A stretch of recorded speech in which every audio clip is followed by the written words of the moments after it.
Okay, so welcome everybody to Lord Meher book reading. Today, Betty will be holding space for us. And yeah, Betty, you could start reading and we'll take turns to read one by one. Thank you. The ship docked at Aden at 3 in the afternoon on Wednesday, 4th August, 1937. At one point, Baba observed, suffering is the keynote to spiritual. Everybody need to mute. Can you mute? Suffering is the keynote to spiritual life. Sadgurus and the avatar never avoid suffering, either their own or their mandali, by doing miracles. They suffer themselves and let their mandali suffer too. He used the example of the women mandali who had been cooped up in their cabins for so many days, just when Baba had arranged to bring them out to a secluded area of the deck and they were enjoying a few moments of the cool sea breeze. A sandstorm began blowing, making remaining on deck impossible. During the voyage on Saturday, 7 August 1937, Baba explained to the Westerners about performing selfless service. God as God alone is not consciously man, and man as man alone is not consciously God. Only the God-man is consciously both God and man. So the God-man is both Lord and the servant of the universe. Wow, that's a concept. Whoopsie. Lord, what am I missing? Sorry, let me go back. Uh, um, so the God-man is both Lord and servant of the universe. Something's missing here. Lord, in the state of helping all souls to progress toward reality. Servant, as consciously bearing the burden of all. To serve him who serves all is serving the universe. Selfless service and love are twin divine qualities. Only the one who loves can serve.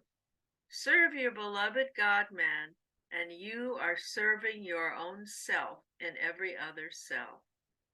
This service which the Master exacts is for your own spiritual benefit. However, your service must be spontaneous, willing, wholehearted, unconditional, and not expecting any reward. Service to the Master is an ordeal which tries the body, mind, and spirit. The body suffers, the mind is tormented, but the spirit of the selfless service of the servant of the Master experiences the bliss of true satisfaction. The ship's news service reported that Mussolini was on his way to Messina, Sicily, after 14 years to witness military maneuvers there on 11 August. The Strath-Naver was due to pass Messina that day, and Baba commented about this and world conditions on the 10th. He indicated that his arrival and crossing at the same time and at the same spot as Mussolini was significant. I go from here and he comes from there. Baba brought his fists together in a gesture which meant fighting, to indicate there would be a conflagration resulting in a war. Wow, this is 1937. Spaniards were already fighting among themselves. Spain is an interesting country, Baba continued. I liked it, but they are now fighting like cocks. Have you ever seen a cockfight? Its special feature is that both cocks fight until the end, and neither gives in till both are killed.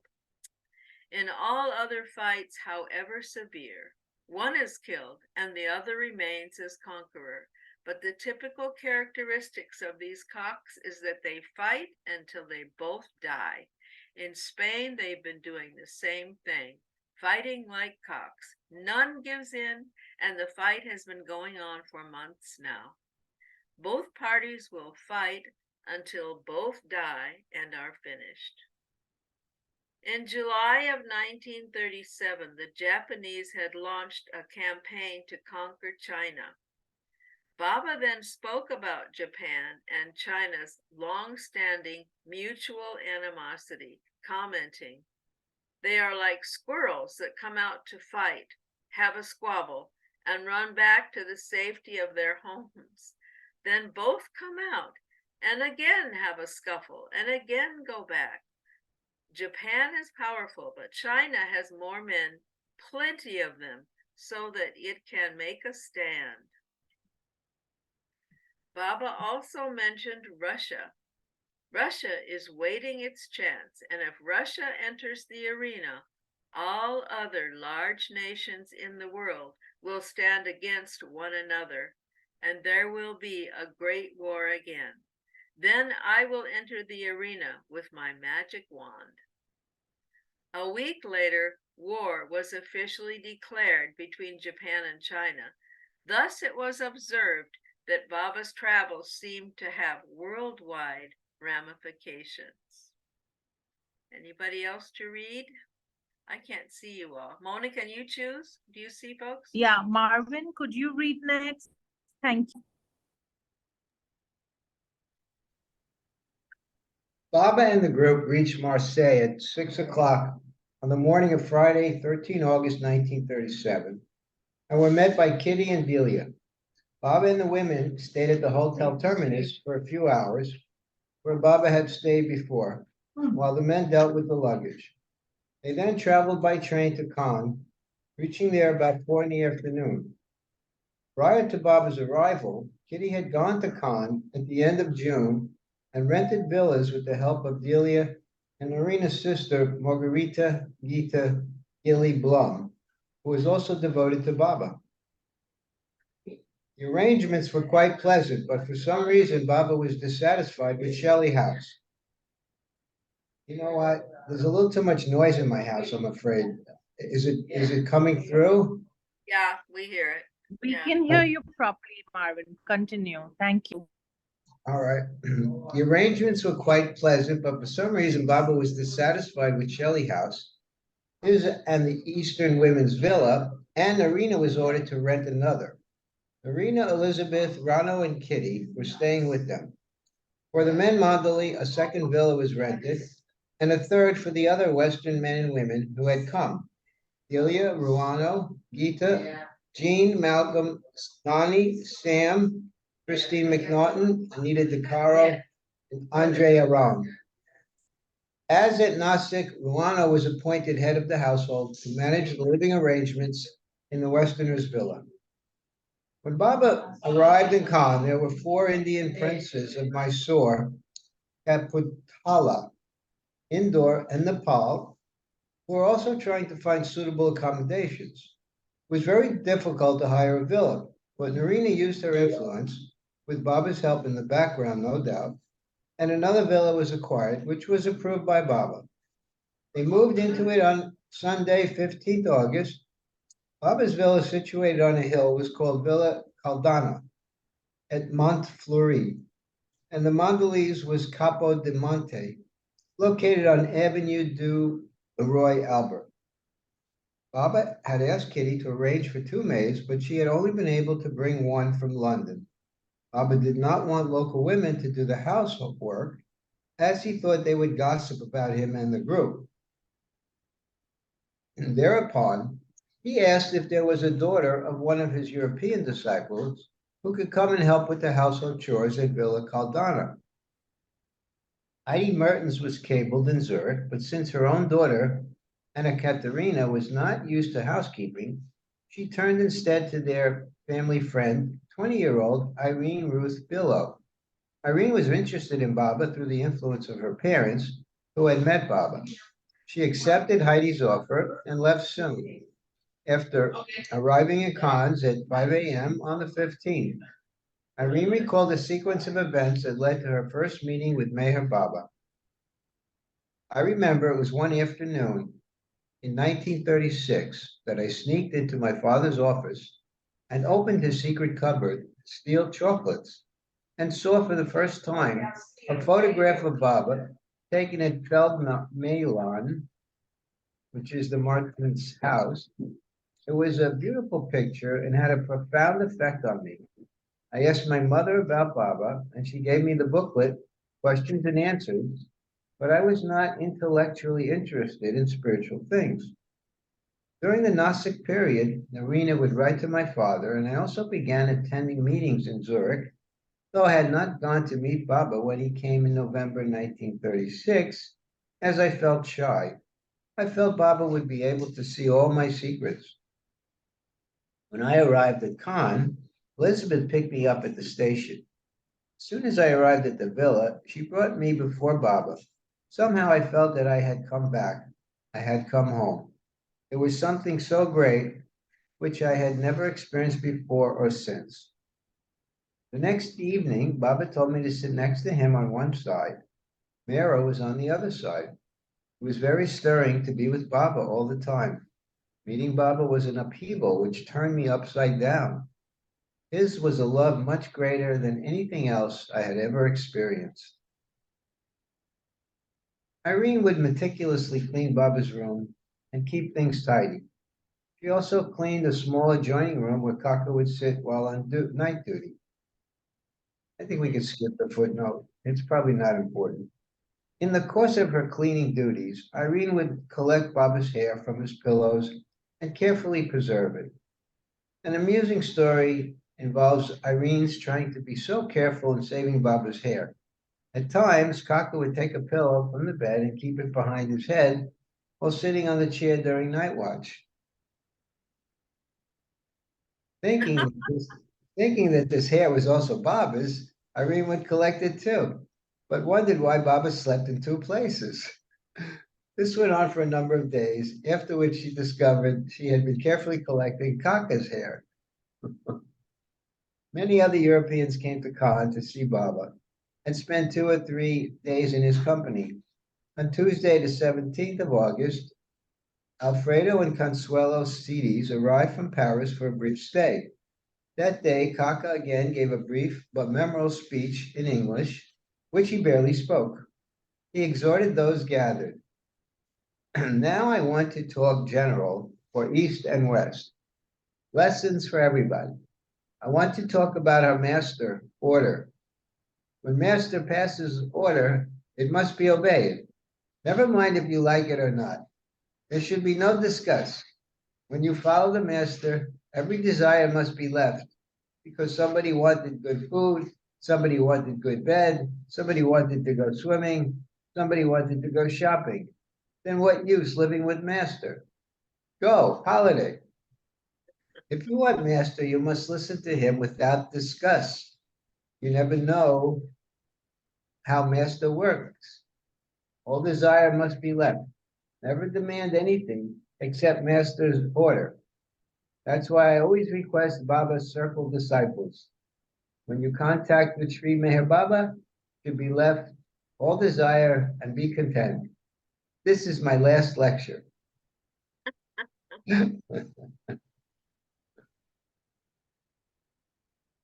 On the night of 19 August, Heidi and Walter Mertens arrived along with their daughter, Anna Katerina.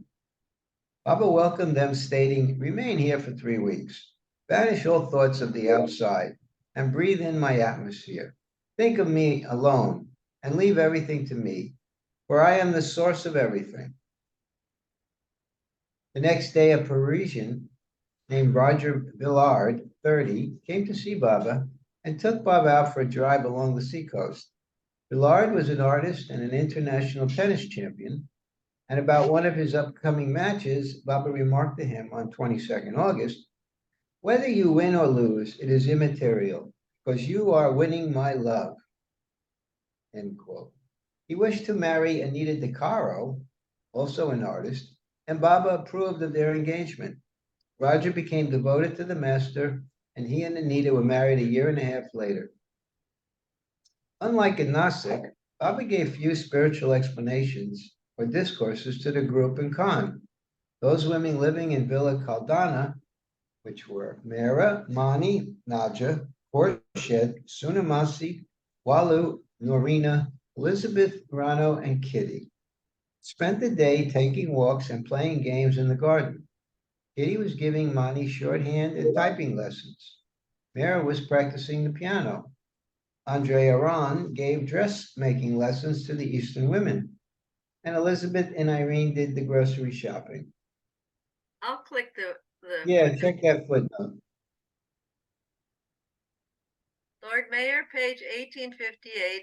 Andre was later married to Roger Vivier, who became the most famous shoe designer in the world. So go ahead. From 10 in the morning until noon, Baba would go to Capo di Monte to meet visitors for interviews. Sometimes he would walk there, and at times Elizabeth drove him, and Irene would ride along.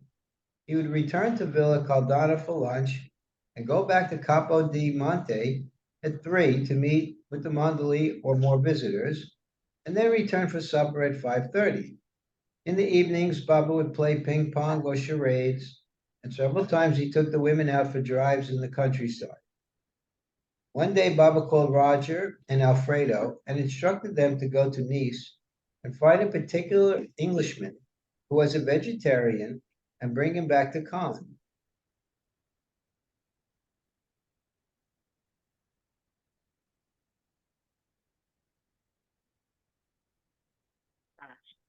I'm having a little trouble scrolling to the next page here. So here we go. There we go. Baba, however, gave no name or description. They left, but being new to Baba, did not take the order seriously and thought it rather strange. When they arrived in Nice, they walked into a small grocery store, and though they felt like fools, casually asked the owner whether he knew of any vegetarian Englishmen living in the vicinity. To their surprise, the man said there was one gentleman from England in the neighborhood who supposedly ate only figs. Roger and Alfredo wrote down his address and went to his residence. When they told the man about Baba, he agreed to drive back with them to Caen to meet Baba. When they met, Baba seemed pleased with the contact, having some work he wished to complete with this unusual soul. Roger and Alfredo also learned a memorable lesson in carrying out the master's tasks, however odd. One day, a Swiss man, whom Anita had told of Baba, came to meet him. He had gone on a fast to prepare himself for the meeting, and he told Baba that he had not eaten for 3 days. Baba looked at him innocently, gesturing, "You must be hungry." The man was taken aback. Then Baba commented, "Spirituality is as normal and as natural as that chair you are sitting on. You need not fast. Only love is important. Love me." Anita was an artist of some talent. She did a drawing in Caen and showed it to Baba, who commented that it was remarkably good. Baba then asked Rano's opinion, and she said she honestly did not care for it. Baba reproached her. "How can you say you don't like it? It is so beautiful. You will never be able to draw as well as her." Baba continued to praise Anita's talents just to annoy Rano. For some months, Rano had been working in secret under Baba's direction on a large painting. It was later called the 10 Circles. Baba had instructed Rano to bring all her painting materials to Caen to continue with the work on the painting, which had been taken off its stretcher, rolled and packed, and brought from India. One day, when she was painting a section of it, Baba came and made some criticism of her work. Rano said in a huff, "If you like Anita's drawing so much, why don't you ask her to do this work?" Baba did not like her remark, reprimanding her. "You are useless. You have no sense. Your duty is to fulfill my orders." Baba was teaching Rano to dance to his every tune with a buttoned lip. At times, Baba would tease her, saying, Why aren't you as good as your mother? Nani is so sweet. Why can't you be more like her? All as part of his work to crush her ego.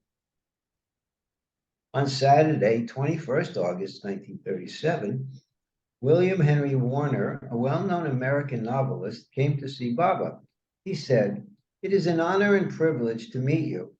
Baba indicated that he too was happy to see him. Warner asked Baba, "For a long time, I've been trying to find out the actual definition of love. Can you tell me what it is?" Baba responded, "Love means a life of giving without expectation of receiving any reward." Warner was impressed with this pithy epigram, and Baba continued, "People must give and then receive. First give, and then you will have all. But instead, people want to first have all and then think of giving. This is not the right way." While in Cannes, one person whom Narina had been particularly anxious to bring to Baba was the Russian ballet dancer Vaslav Nijinsky. Nijinsky had been the leading dancer of the Russian ballet impresario Sergei Diaghilev, with whom Margaret Kress had also worked. Although considered the greatest European male dancer of the 20th century, Nijinsky's career was tragically cut short at the height of his career. At 29, severely troubled by schizophrenia, Nijinsky retired and spent the next 31 years in and out of mental institutions. Narina had spoken with Baba about Nijinsky during the voyage to France. Baba had indicated that he can cure Nijinsky of his insanity if he was able to stay with him for a few months. But when Narina asked if she could pursue the matter to expedite his release and bring him to Baba, Baba's reply had been, "Let me do it." On the 21st of August, 1937, Narina read in the newspaper that Nijinsky's wife was planning to take him out of the asylum. Nijinsky, however, never did meet Meher Baba. Later that afternoon, 21st of August, Christine left for London by 5:20 train. It was the last time she would ever see Baba. She was killed during a German air raid on London in 1941. That night, Baba went to Monte Carlo with the Mandali. Narina and Elizabeth, with the Mandali, Narina and Elizabeth to see the casinos. Dressed incognito, he looked stunning, wearing a cape of Narina's and a French beret of Mercedes. Maybe I should pass the reading here. Somebody else? How about Yeah, Eugene? maybe, yeah. Eugene, how Could about read you? next. Oh, sorry. On Sunday, 22 August, I missed who was killed in the air raid. Is this recording? Yes. Oh, somebody okay. somebody named Christine was killed in. Christine McNaughton, she was associate of Margaret's. Thanks. On Sunday, 22 August, Alfredo discussed with Baba his idea of producing film shorts on the spiritual themes explained by Baba. Baba encouraged him, stating, "The unique experiences and efforts of a sinner becoming a saint can be dramatically demonstrated in short but interesting story forms that will not only excite the fancy, but also in a thrilling way teach the only truth, that man has to become God." Roger left for Paris the next evening and before departing told Baba, "At first I loved you because of Anita, but now I love Anita because of you." Rano was staying in Baba's villa on the third floor, as were Norina and Elizabeth. Baba's room was at the end of the corridor. Although Rano did not realize it at the time, Baba began training her at Cannes for her permanent stay with him in India. At night, Baba would often send Kaka to Rano's room to wake her up. Kaka would knock on her door, and when Rano would come out and ask what the matter was, Kaka would reply, "Baba wants you." So Rano would accompany him to Baba's room, where Baba would matter-of-factly spell out to her, "I want you to remind me about ordering soda water tomorrow. That's all. Now go and rest."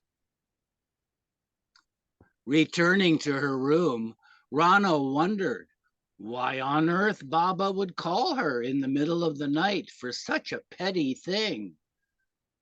Again, after a short time, there was a knock on the door, and Rano would be called to Baba. Baba would spell out, "Don't forget to remind me about the soda water. Now go sleep. You look tired." Rano could not understand why, for such a mundane matter, she was disturbed again from her slumbers. Yet throughout the night, the seemingly insignificant subject of soda water kept being raised, and Baba did not allow either Rano or himself to sleep. Years later, Rano realized that one must be ever alert and ready to comply with any of the master's wishes at any moment in order to carry out his orders and fulfill his apparently whimsical pleasures. Another night, Kaka again knocked on Rano's door, and when she came out, he told her, "Smoke is coming from somewhere, and Baba wishes you to go find out what is burning." Rano went downstairs to the kitchen and, with Irene's help, found the stove, which used wood and coal, had not been properly banked. Baba also went to the kitchen with Kaka and then returned to his room after all the windows were opened and things put right. Rano retired for the night, but was soon awakened again by Kaka's knock on the door. When she opened it, Kaka said, "Baba wants you to have another look through the house to make sure everything is safe and secure." Rano did accordingly and sent word through Kaka that everything was fine. Soon after, Kaka again knocked on Rano's door with the same message. This went on the whole night, and Rano learned to do as Baba ordered without any question of why or wherefore, thus ignoring her mental reactions and letting her wish to obey and please Baba's wish remain foremost. Keeping night watch by Baba was truly an arduous task. The slightest movement or sound was forbidden. One could not cough or sneeze or even go to the toilet to relieve oneself. In India, mosquitoes would bite, but they could not be waved away for fear of making noise, which would disturb Baba. Night watch was especially difficult for an older man like Kaka, who would not be able to relieve himself at night. It was extremely trying to be on watch by Baba. Although certain men were able to do it by Baba's training, it is difficult to imagine the hardships involved with serving the master until one has attempted it. Margaret and Mabel arrived from London on the morning of Thursday, 26 August 1937. Mabel stayed in Cannes, but Margaret had to leave within a few days.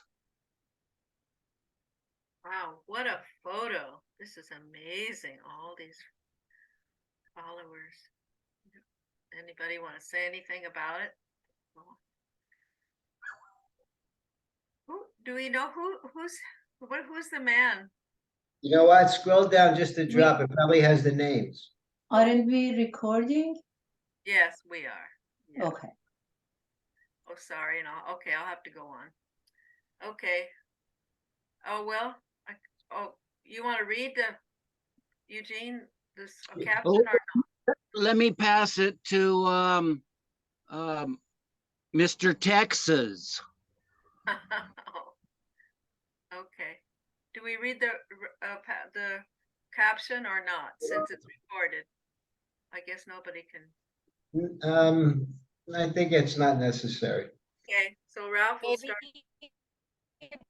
Mahu could read next. Ralph, Eugene passed it to Ralph. The master would accept. Ralph, Ralph maybe. is not. I'm sorry, I was muted. Yeah, yes. All right, now just allow me to enlarge my text image here. It's gone out of focus on me. J Baba. Here we go. So you want the list of people in the image, in the photograph? No? Okay. Just start with the master. The master would accept monetary gifts from time to time only from his closest or proven disciples. New people would offer him money, but he would usually refuse it. Sometimes, there's a footnote. Click it. Oh. Baba Do you want to once, read the footnotes? I'll read it. Baba once explained to Adi Sr. that he did not take money from certain persons because the sanskaras that went into obtaining the money would come along with the money when given. Wow. Okay. Someone sent a check to Khan made out to Meher Baba. Baba endorsed it on the back as M.S. Irani, but the branch of the Bank of Marseille refused to cash it until it was endorsed by Meher Baba. Therefore, on 26th of August at Capo di Monte, holds the fountain pen of Chanji's hand and guided it. Ralph, you're Right. breaking up. Your audio. Signature as You're breaking up, Ralph. I think we yeah, need to go to that's I somebody do else. not have good signal today. Y'all go ahead. You elect someone else to read in that case. Mona, can you see? I can't see the list. Who's Yeah, maybe Mahu could read next.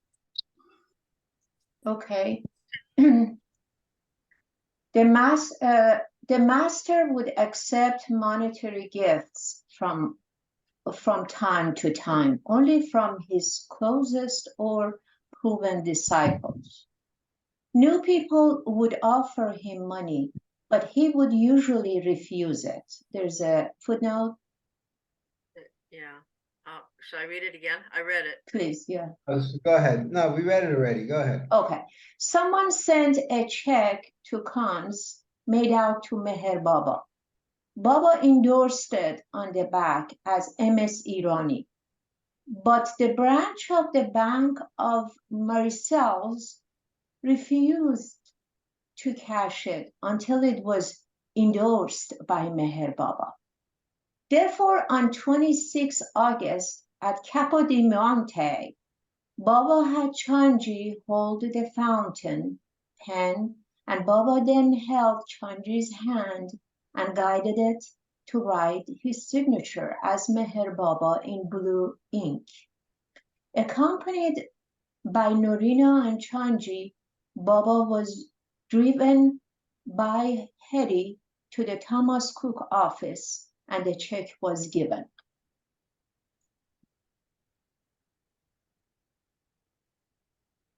Next page. This is page 1863 in Cannes. This was the first time he ever signed his name as Meher Baba, and there is a footnote. Baba had to sign the bank receipt as well 4 days later when the funds were realized. Okay, continued. Chanji wondered about its significance. The first time Baba signed as MS Irani at Karachi for his passport in August 1931, since Baba gave up writing in 1927, brought about his first tour to the West and a turning point in the political history of India, when the famous Gandhi-Irwin Pact was formed and Baba took Gandhi with him to the West on the same boat, in parentheses, considered at the time an impossibility due to the tension between the British government and the Gandhi movement. What this new move and gesture at this moment in France means can be guessed from the critical situation of chaos all over the world, with China and Japan flying at each other's throats around Shanghai, and Franco in Spain making a bold bet for left bank. The European political situation is in a cauldron. We will have to watch the developments. And this code is finished by Chanji. On 27 August 1937, the painter Helen Daum arrived from Switzerland with a friend named Alice. They met Baba that evening and again the following day. On the 27th, Baba remarked to Delia and others, quote, "I want to be out among crowds for some time, as I did in Madrid. Be on the lookout for such places and find out the time when crowds gather," end quote. Delia said in a joking manner, "You mingled with the crowds in Madrid and the result was a revolution." Regarding Spain, Baba remarked, quote, I destroy to rebuild. I moved freely there for hours among the crowds and worked to bring about a new regeneration and reconstruction of men and things. This required the destruction and devastation of all existing things there, which you are now witnessing. And there is a footnote. The Spanish Revolution was led by General Franco in 1936. Franco won the Spanish Civil War in 1939 and dealt ruthlessly with his opponents, which caused people to flee Spain and end up as political refugees throughout Europe. Okay. Thank you. Okay. Dorothy Norris, who had first met Baba at Harvard in 1931, arrived in Cannes on 28 August and stayed for a few days. One day in Cannes, Baba disclosed, quote, "For my work, I need a healthy, handsome, intelligent, and innocent boy.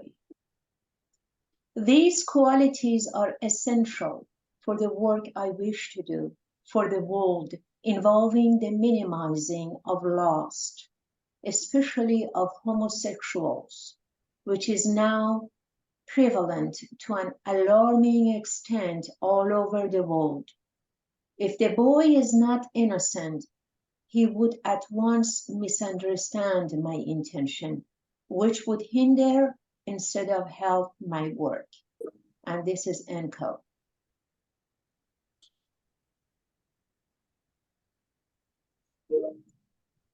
Next page on 1860, page 1864. On another occasion, when Kitty questioned Baba about his work with the boys, he remarked, quote, I am working with the youth of the future, end quote.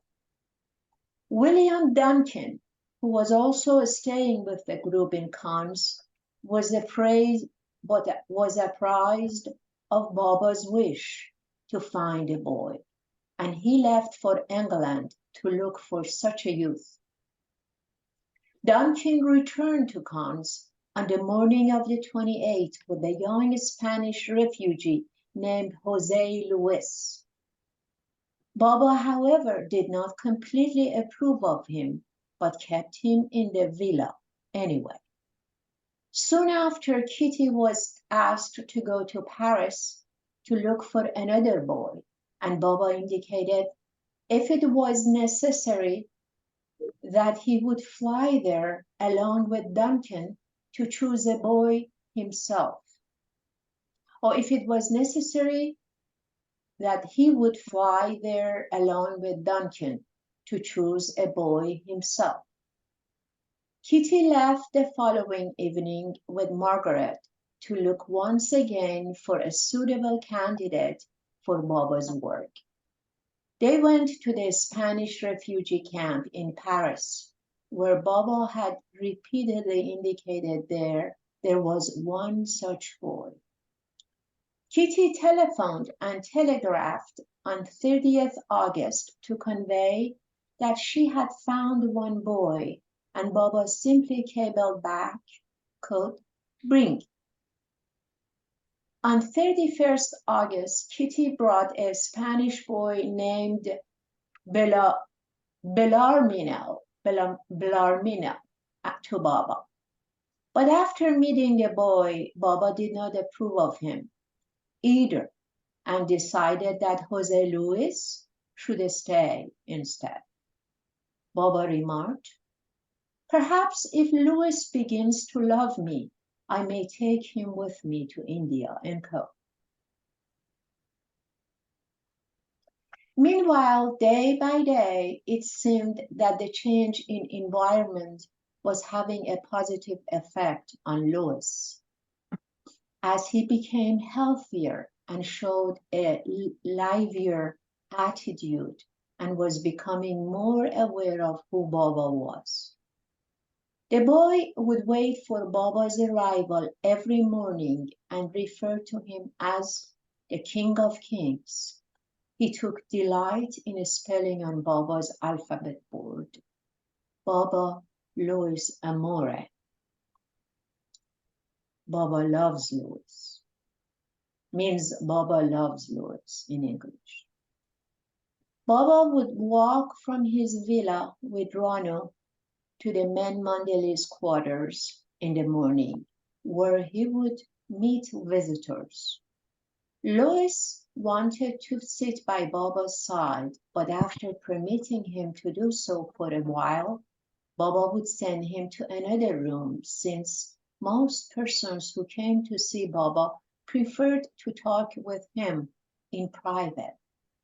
One day, Louis confided in Alfredo, saying, quote, I like the man with the long hair.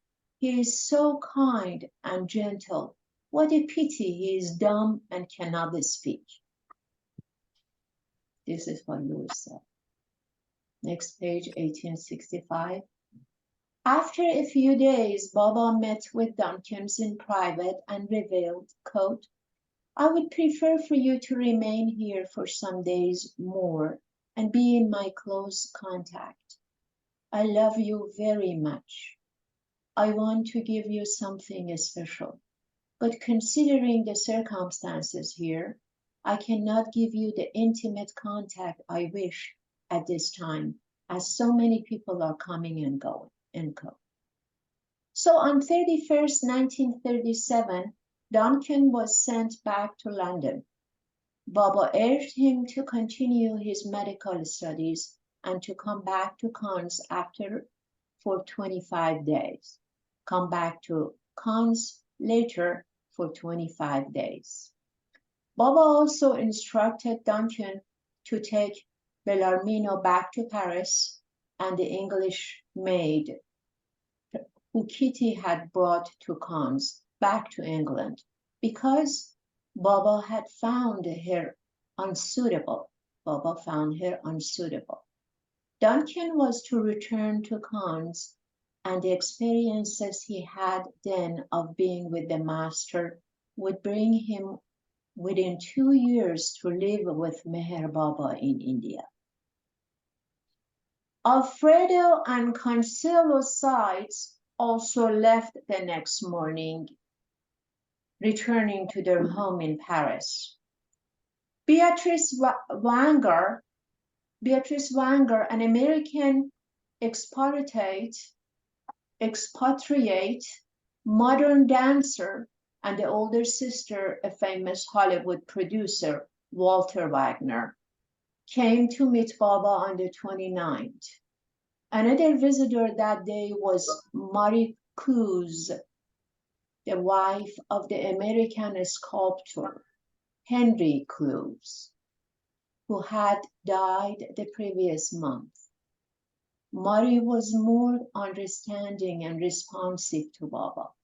She expressed her concern about the tremendous forces of evil at work in the world.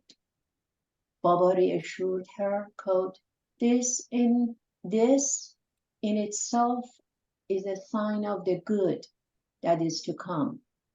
Good souls, realized beings, although very few, are always working and do a great deal to help humanity through their good thoughts, words, and acts. The time is fast approaching when they will be victorious. End quote. Later, Mari told Chanji, I always wondered what the smile of Buddha was. When I saw Meher Baba's expression, I understand what it means. Mari invited Baba to visit her home, the Chateau de la Napole, near Cannes, and Baba was driven there a week later by Elizabeth in the afternoon of 6 September, accompanied by Chanji, Jean, and Norina. Mari and her husband had spent 18 years restoring and renovating the enormous and imposing medieval fortress. Part of the castle had been converted into her husband's studio. All were highly impressed by the beauty of the place and the Clouse work. Clouse pieces depicted evil, greed, and cunning, among other human traits, represented, as Baba put it in a nutshell, philosophized art.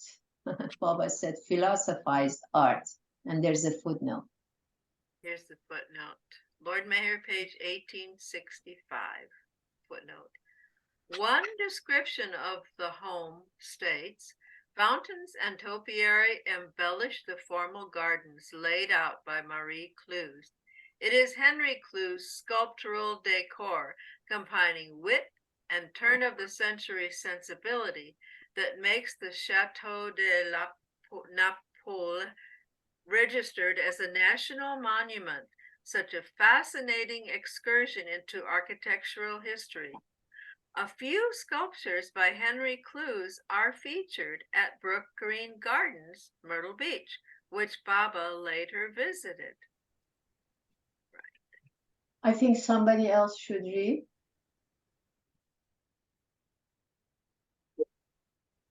Maybe Marilyn could read now.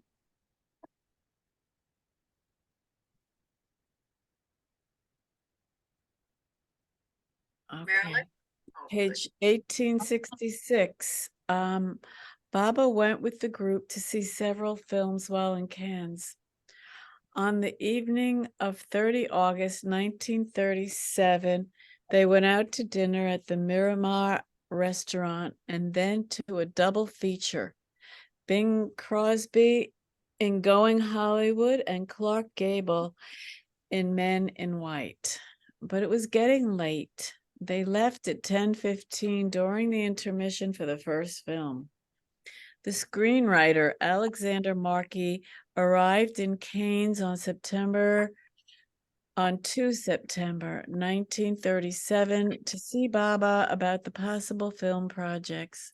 After Markey's long discussion with Baba about the films, the Universal filmmaker pretended it was essential to his purpose. Age knew that the real reason Baba showed so much interest in producing a movie was to draw Markey and others, such as Gabriel Pascal and Garrett Fort, to him and to give them his contact. The actual movie was not essential to the master's work. Markey had not been in touch with Baba or any of his lovers since their first meeting in London during November 1936. He had intended to start writing a play and had simply decided on going to Cannes to begin work on it. Marilyn. Cannes, excuse me. When he arrived in Cannes, he received a telegram that had been forwarded from London saying that Meher Baba was on his way to Cannes and would like to meet Markey there. Such amazing coincidences only further strengthened his love for and faith in Baba. Please correct me if I make any other mistakes. Markey had another meeting with Baba a week later. On one occasion, Baba disclosed to Markey, "Someday the themes we are discussing now will form the basis of an entirely new trend in motion pictures." Footnote. Lord Meher, page 1866, footnote. 2 years later, in 1939, the first Cannes Film Festival was established. Its aim was to encourage the development of all forms of cinematographic art and foster a spirit of collaboration between film-producing countries. It became the most prestigious film festival in the world and draws thousands of visitors to Cannes every year. Okay. Will and Mary Beckett arrived in Cannes on the night of, did I just read that? No, on the night of 2 September. The next morning, Walter and Hetty Mertens and their daughter and son left for Zurich. Baba had permitted Walter, Hetty, Elizabeth, and Rano to photograph him and the women Mandali on various occasions in Cannes. That day, 3 September, Baba urged the Westerners. This is a quote.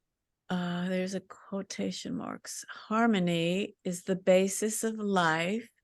Living in a group, working for and living with me, and helping in my work. By following your personal feelings of likes and dislikes, the atmosphere essential for my work is disturbed." End quote. Baba would frequently permit a few of the Western women to join him and his Eastern women in Villa Caldana for an evening of charades and other games. Birthdays were celebrated and all were joyous to be in the master's lively company again.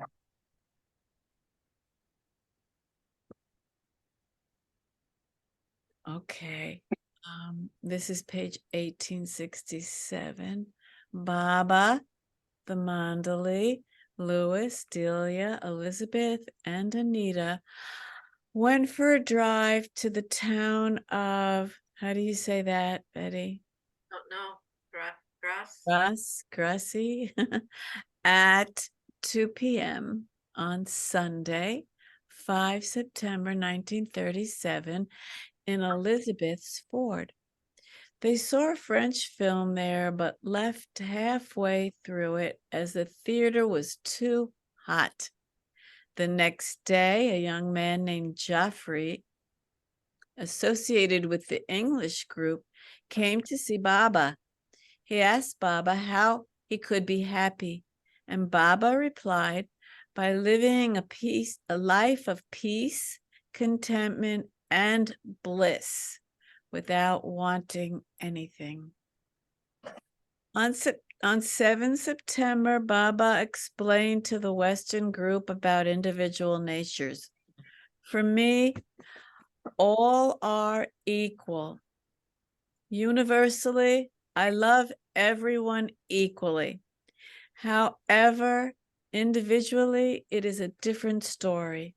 I do not love the cook as deeply as I love you all. Why? Not because she is a cook and you are above her, but because you love me more than others. You are prepared to do anything for me. Delia gave up everything for me. Her brothers and parents did not like or approve of her idea of going to India. Yet she did it for me. This is all very good. But when it comes to individual nature, there are big differences. There are some who like a quiet ashram life of solitude, silence, and meditation, and there are others who prefer a life of action and gaiety. Personally, I like the second, but for my work, the first type. So I have to tolerate both kinds. I expect cooperation and help from you, but at all times, every one of you is so obstinate that it spoils my work. Try to adjust to all circumstances and conditions. Be natural. Don't change your nature of gaiety, but don't show displeasure or criticize others who are different in nature. You can keep only one beloved in your hearts, although you can and may keep many in your mind. So, pointing to himself, Baba, so pointing to himself, keep this one beloved in your hearts and find me in every other heart. You cannot hate this one or that one if you try to see me in every heart. Then automatically unity and harmony will be established. By Baba's order, the English maid who had been hired had been sent away with Duncan, so that on 10 September, another friend of the Mertens family, an 18-year-old girl named Ilsa from Czechoslovakia, arrived in Cannes to help Irene Billow with the housework. Sorry, I have to get out of chair just to mute myself, and then I'll get right back in it. I can't see it. Oh, here we go.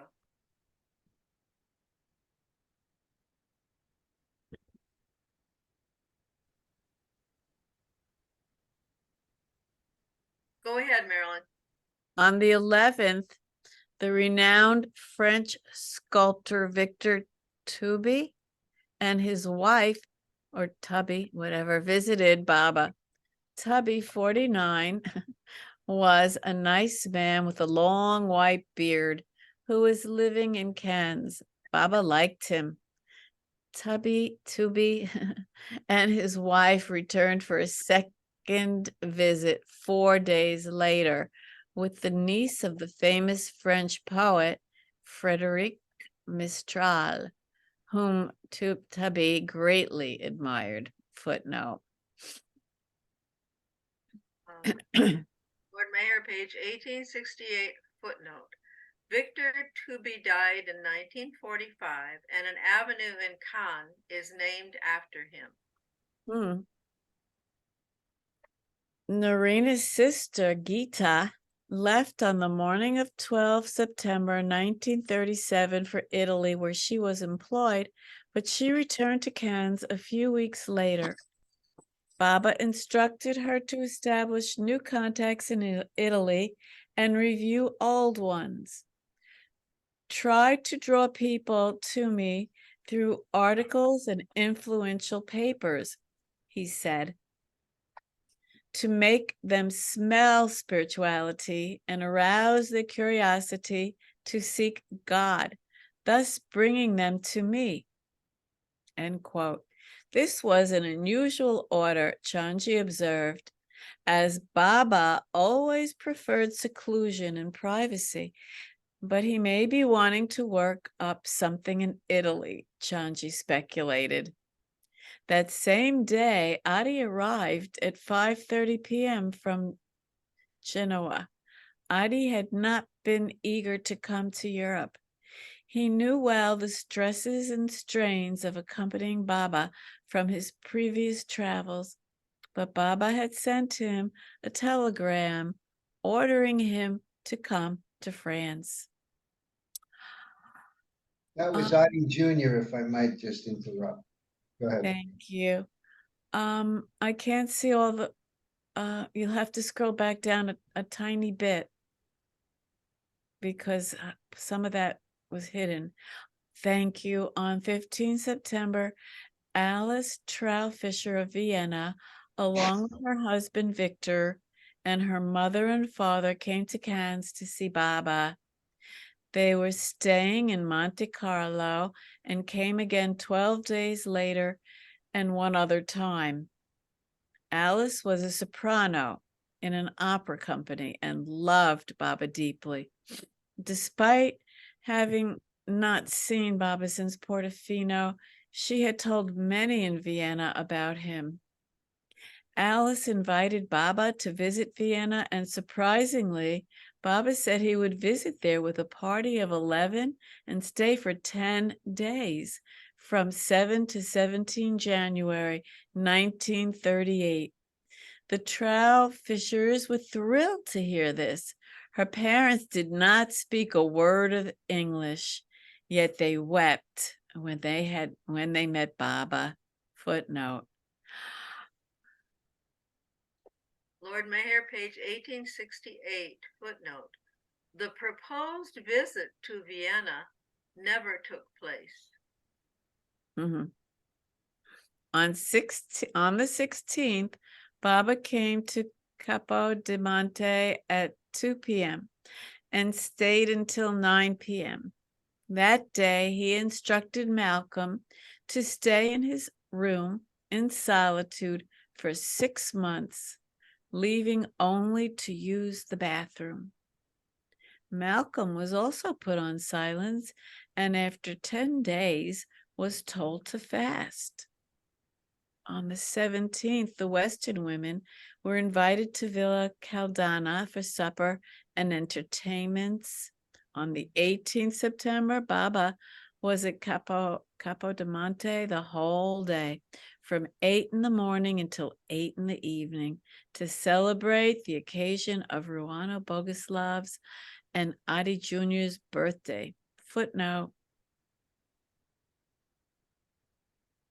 Lord Mayor, page 1868, Adi Jr. was actually born on 10 July. Someone pointed out that it was also Greta Garbo's birthday.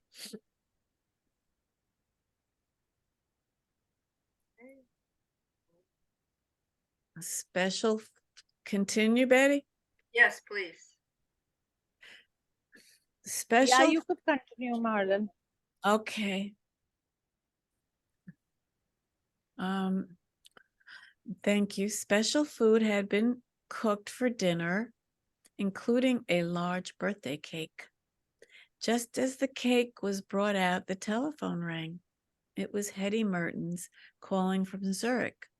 Baba went to talk with her through Narina, and some began eating their pieces of cake before he returned. Baba showed his disappointment about their mistaken etiquette. They should have waited until the master gave permission to eat. To clear the air of their depressed feeling, Baba called all to his room and instructed them to keep silence with him for 5 minutes with their eyes closed. Presents were then given to Rano and Adi Jr., the first one by Baba himself. A hearty embrace to both. Kitty put on an amusing skit when she came out dressed as Hitler. Oh, and delivered a speech. Meanwhile, Consuelo and Alfredo Saitis had invited Baba to Paris along with the women Mandali. On Sunday morning, Sunday, 19 September 1937, he left at 5 o'clock by car with Mera, Mani, Khorshid, Naja, Kitty, and Elizabeth, with instructions to meet them in Paris. Rano and Anita accompanied Sunamasi and Walu by train. Baba and the women spent one night at the town of Lyons and then drove on to Paris, stopping for a picnic on the way. Mera, Mani, Khorshid, and Naja had orders that if they happened to see any man, they should look down immediately. Baba put Mani in Rano's care during the 2 days they spent in Paris, and Baba instructed her to be mindful not to let even Mani's clothes brush against any man's. Mani was only 19, and being lively by nature would move quickly whenever they went out.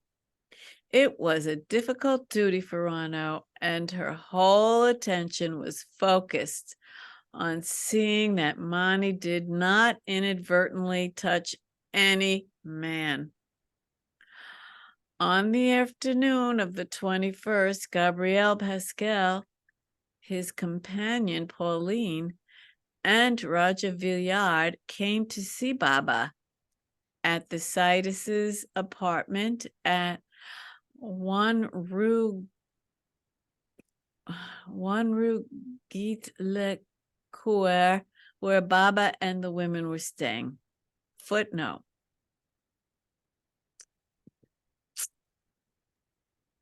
Lord Meher, page 1869, footnote. The street where Alfredo and Consuelo Saitis lived, Rue Guille Gaucourt in French, means the resting place of the heart, or there lies the heart.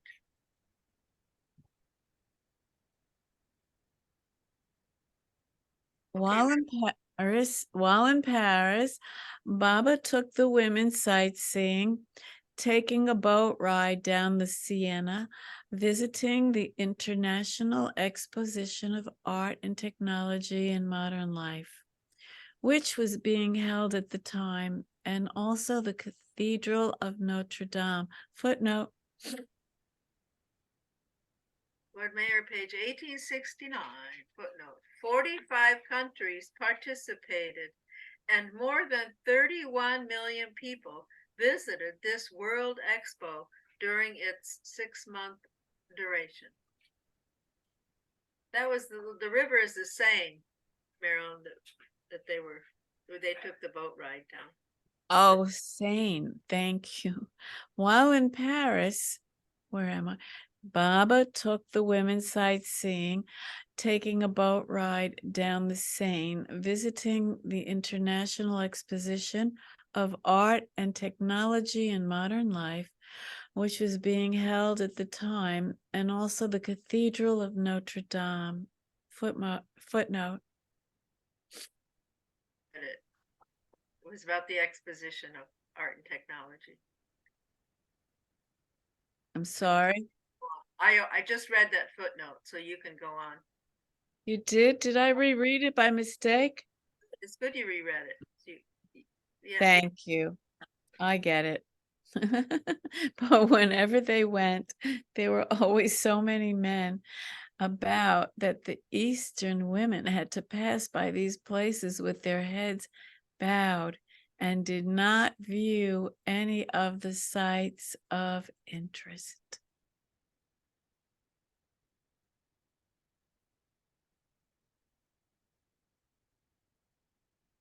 More? Someone else? You're muted, Betty. Mona, do we end at the hour? Mona or Marvin? Is that right? I can read this a little bit. Good. Okay. 4 minutes. From the life of the women. Yeah. The life of the women in the ashram was always secluded, especially for Mera. Under Baba's orders, Mera never spoke to or looked at any man during Baba's lifetime, except on a few very rare occasions. She was kept secluded and for many years was ordered not to read or write. To the women mandali, one place was almost like another because they could not freely look or move about. Baba took them up the Eiffel Tower at 9 o'clock at night on 21st September, but the women again kept their glances down and could not enjoy the expansive view. Yet, age pointed out, there was nothing they cared to see except their beloved, in whom everything resides. For them, there was nothing outside of him. He was their reality. Without him, life held no interest. Baba disclosed that while at the top, he held a meeting with his agents and other spiritual masters, similar to the meetings he had held in Assisi and Fallenflew. On 22nd September, after 2 days, Baba and the women left Paris.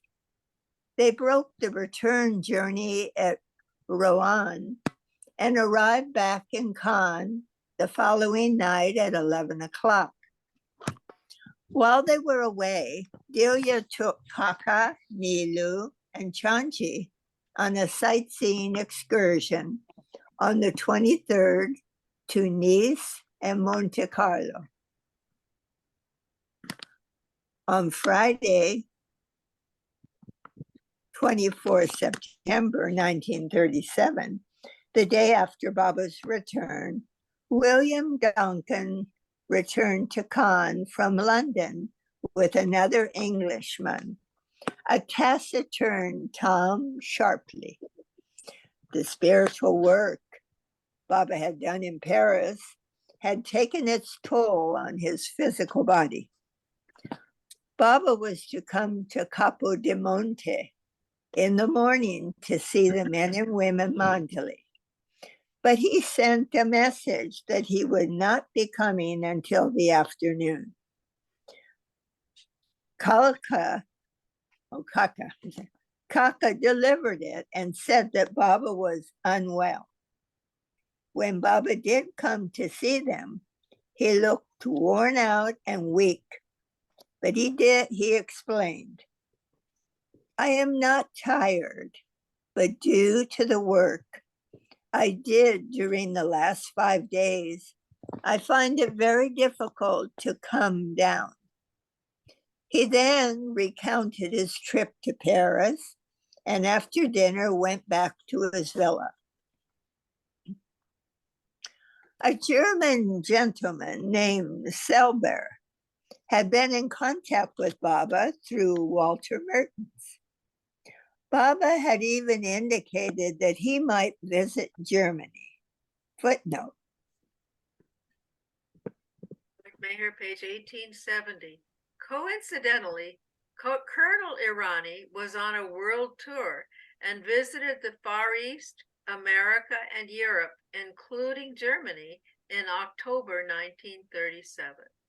That was Meher's uncle. Later that night, Narina arrived with Selber. On Sunday, 26 September, Baba had a long interview with Selber, who seemed eager to work for his country and people.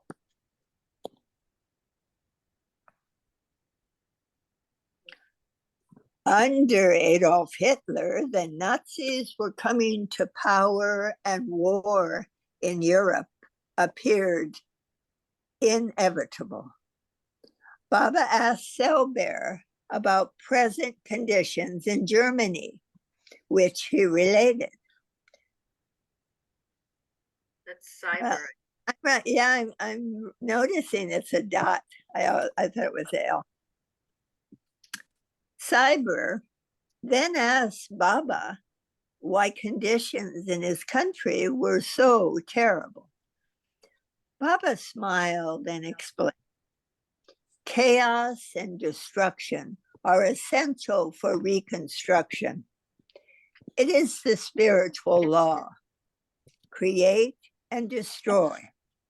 Create chaos, confusion, and misery, and then destroy it so that it may all be rebuilt anew.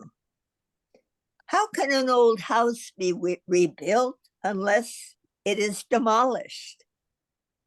Your coming to me today is no coincidence, but a deliberate plan. Mussolini has specially gone to Germany to meet Hitler, and very important talks between them are being held at a meeting at this very moment. Your being here and my asking you to talk of Germany has a significant purpose. It was I who purposely brought you here today for this reason. Hitler and Mussolini can never find a solution to the chaotic conditions all around them. They add to the misery. Only a Christ can, and the time for that is very near. Perhaps you could be my sole working agent in Germany if you stick to my instructions and do as I say. But Cyber was too intellectual and continued pestering Baba with questions concerning how he worked, which Baba was disinclined to answer. For example, after staying in Cannes for a few weeks on 7th October, Cyber questioned Baba repeatedly about dreams he was having. Baba became fed up and told him emphatically, "You have been thinking and worrying about things and asking me about your dreams when I told you to leave it all to me and did not explain for certain reasons. But now that you are impatient and worrying so much, I have to tell you clearly that I know all. I was working it all out in my own ways. I do not work superficially on the surface. I work deep down from the very bottom of things and touch the root to eradicate things not wanted and implant things desired.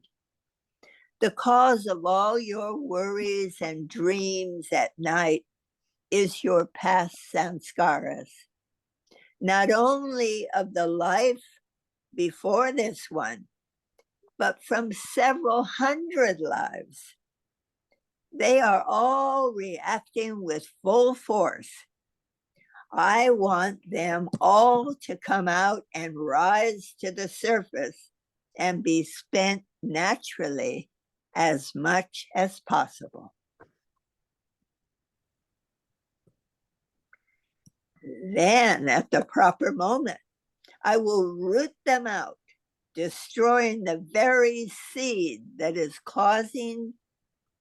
the cause of all your questioning, so that it stops entirely. Okay, thank you, Rosalie. I think it's time to stop the reading right here. Let's stop the share. I mean the recording.